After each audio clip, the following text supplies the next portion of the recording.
लड़कियों पर खासकर ज्यादा आर्थिक और समाज दोनों का दबाव होता है। भाई 10th के बाद ही मेरा वो जो एडमिशन है 12th में नहीं कराया जा रहा था, लेकिन हमने बहुत बार घर परिवार से झगड़ा किया, जैसे भी अपना एडमिशन आगे करवाया, क्योंकि मम्मी चाहती थी कि शादी हो जाए 10th के बाद। मगर मैंने पापा से बोला तो उन्होंने हमको समझा। मम्मी का मेरा वो तबीयत थोड़ा खराब रहता है, तो वो चाहती है कि जब तक हम है शादी वादी हो जाए। आज आप लोगों को प्रोत्साहन राशि मिला हुआ है, इसको पा करके कितनी खुशी हो रही है? सर, इसको पा करके हमें बहुत ज़्यादा अच्छा लगा।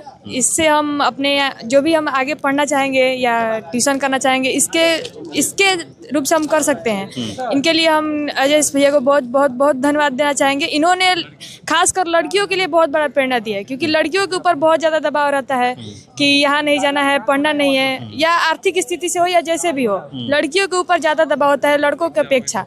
तो इन्होंने हमारे अंदर एक बहुत ज़्यादा प्रेरणा दी है कि हमें समाज में कैसे आगे बढ़ना है, क्या करना है। इसके लिए बहुत बहुत थैंक यू, हमें बहुत ज़्यादा अच्छा लगा यहाँ पे। सबसे ज्यादा किस चीज को लेकर दबाव? आर्थिक स्थिति, अर्थ का दबाव रहता है कि नहीं पैसे नहीं है लड़कों को पढ़ाना है, या फिर समाज का रहता है कि नहीं समाज में हम दूर नहीं भेज सकते हैं लड़कियों पर खासकर ज़्यादा आर्थिक और समाज दोनों का दबाव होता है, क्योंकि समाज का भी दबाव रहता है कि लड़की है, इधर नहीं जाना है, वहाँ नहीं जाना है, ऐसे रहना है।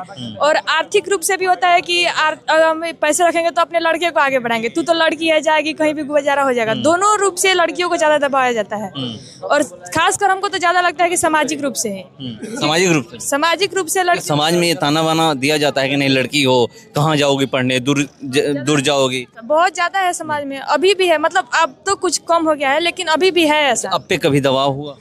हाँ, अब हम पे भी हुआ है, बहुत बार हुआ है। मतलब देखिए, हम मतलब किसका, घर का या फिर बाहर का? बाहर का नहीं, घर से ही। मतलब देखिए, जहाँ पे एजुकेशन थोड़ा कम होता है वहाँ पे और ज़्यादा इसका वो होता है। तो हम इतना ज़्यादा वो एजुकेटेड फैमिली से नहीं है, थोड़ा अनएजुकेटेड भी है, तो उस होता है दबाव होता है कि इधर नहीं जाना है, वहाँ नहीं जाना है।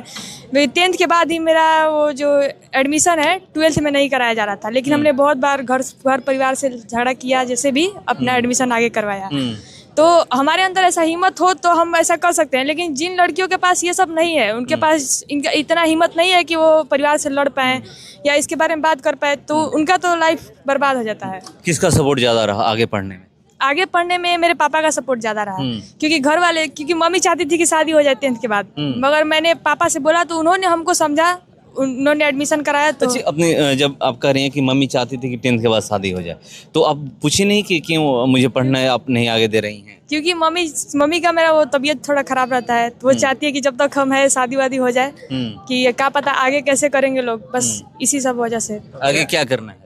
आगे हमको टीचर बनना है। टीचर बनना है। Yes sir. इससे पहले कहीं इतना सम्मान मिला था आपको कोचिंग संस्था में? नहीं, इससे पहले बस एक बार स्कूल में सम्मानित किया गया था, अभी म्यूजिक के लिए। इनके लिए डेयरी भी संभालती हो, पढ़ाई के साथ साथ कितना टफ हो जाता है काम करना? कितने हमें बहुत ज्यादा, मतलब 6 घंटा पढ़ाई करते थे 12th में, लेकिन उसके बाद सुबह उठते ही हम डायरी का काम भी संभालते थे, शाम को भी। कितना देर डायरी की बात? लगभग सुबह में 3-4 घंटे, और शाम को भी। जब घर पे भैया नहीं रहते थे, भैया भी मेरे सरैया में काम करते हैं, तो घर पे भैया नहीं रहते तो हम सारा काम संभाल लेते हैं, डायरी का हिसाब वगैरह सब कुछ। डायरी संभालने की जहाँ तक बात हो रही है, आप कह रही हैं डायरी संभालना, पढ़ने के लिए दबाव दिया जाता है क्या? डायरी संभालने के लिए कभी नहीं बोला नहीं डायरी मत संभालिए, जा करके घर में बैठिए? तो हम बोलते हैं कि इसके लिए नहीं मना है कि घर लड़की हो मत करो, यही, लेकिन पढ़ाई के लिए, पढ़ाई पे ज्यादा दबाव दिया जाता है। कितने मार्क्स आए थे? कितने परसेंट मार्क्स आए थे? 80% आए हैं। Yes sir. फ्यूचर प्लानिंग क्या है? फ्यूचर प्लानिंग यही, टीचर बनकर सबको शिक्षित करना, शिक्षा देना। इनके लिए क्या कहिएगा? अजय सिंह जी के लिए क्या कहिएगा? सर, इनके लिए हम इनको बहुत बहुत धन्यवाद देना चाहेंगे, क्योंकि सर